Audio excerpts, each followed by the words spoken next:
Oh boy, can't make it easy, yo. What's up, everybody? It's your boy, Mr. Dugai, coming at y'all with another episode of Dropping Dimes with Mr. Dugai.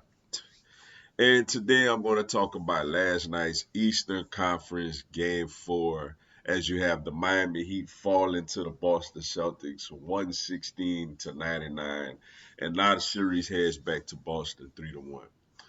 Before I get into this video, for everyone, if you want to give me a follow on my social media platforms, I'm gonna have all that information down in the description box.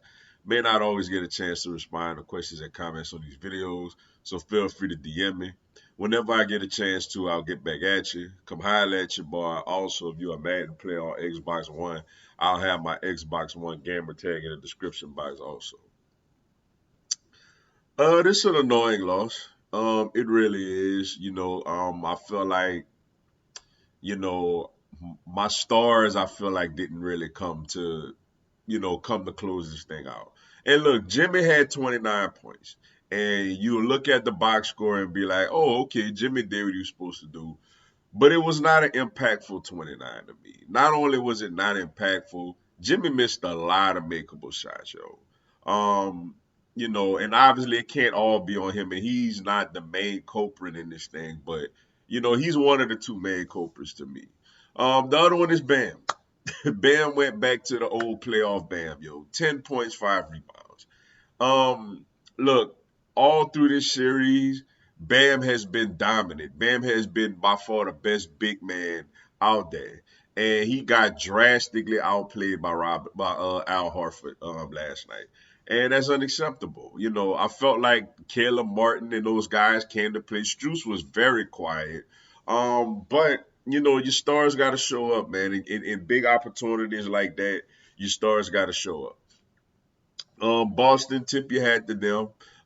They played like a team that was desperate. They played like a team that didn't want to go home. They played like a team particularly in the second half, that wants to make history and being the first team to come back from 3-0 to win. And I know over the next few days, couple of days or whatever, we're gonna hear a lot of that. Because there's people saying, "Oh, Boston is the more talented team." They had to get their groove back. Two of the next three are in Boston. We hearing all that nonsense talk. Um, and then the Red Sox was the first team to break through and do it. Or even people saying A-Rod and Derek Jeter was at the game, who lost to the Red Sox up 3-0 and all that other stuff. Tatum played well. And Tatum and Brown, their stars played well, ours didn't. And that's basically what it come down to. But I'm gonna say this, man. Part of me is still optimistic, and part of me is starting to become a little pessimistic with this situation. What gives me optimism is this, not just for this series, but big picture wise. It's only been two teams since 1987. Two teams that won the NBA championship since 1987, you know, um, that went undefeated at home, that never lost a home game in the playoffs. Those two teams were the 2017 Golden State Warriors and the 1996 Chicago Bulls. Arguably the two greatest teams that we've ever seen. The 96 Bulls, that team that won 72 games, and the 2017 Warriors. Yeah, it wasn't the 73 and 9 Warriors, but the 2017 Warriors were better than the 2016 Warriors because you got Kevin Durant. Um, so yeah, the two teams that the greatest ever assembled are the only two that over the last 36 years that never lost a home game through a playoff run. And that even includes the bubble with the Lakers losing game one to Portland where you didn't really have home court advantage. Um, so when you look at it from that standpoint, the optimism is get the loss out the way. Get the home loss out the way. You know, if you want to win a championship, at some point you gotta lose a game at home. You know, get that out the way. Even the 2001 Lakers, who only lost one playoff game, they lost that game at home to Allen Iverson and the 76ers. They went undefeated on the road. So part of me, is like if you're gonna lose, if you want to win a championship, get a home loss out the way.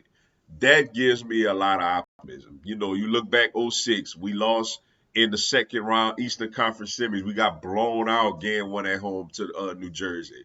You know, you think about the 2012 season. Um, we lost game five at home to these Boston Celtics, then had to turn around, you know, win game six and in Boston and game seven back home. You know, 2013 Heat. We lost game one of the NBA Finals at home to the Spurs. You know, so you on a championship run, you lose a home game.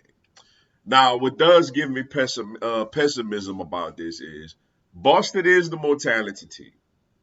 We are 8 seed. We did look like, you know, the 8 seed, like we did look like the regular season Heat, you know, last night. That makes me a little worried. And then the next two of the three are in Boston. Can we go over there to Boston and win? Absolutely. We did it games one and game two. We did it in the regular season as well. Matter of fact, we won three straight in that building. So yeah, we if Bam and Jimmy come to play, I definitely believe and we keep the game within reach. I believe we definitely got a shot to win over there. But if we lose over there, that's a hell of a lot of pressure on us to close this thing out game six at home. So that does give me a little nervousness, man. So I'm a little torn right now. I need game five to hurry up get here, man. But hopefully, you know, we close this thing out and get on to the NBA Finals. I want my bubble championship gear, you know, hoping for a celebration, but obviously we ain't get it done. Well, we'll see Thursday. With that being said, that's all I got for y'all today. Appreciate y'all checking out the video. Hit the like button for your boy. Give me a subscribe. I have Miami Heat, NBA, and content on my other teams throughout the year. Y'all have a blessed one. Let's go Heat.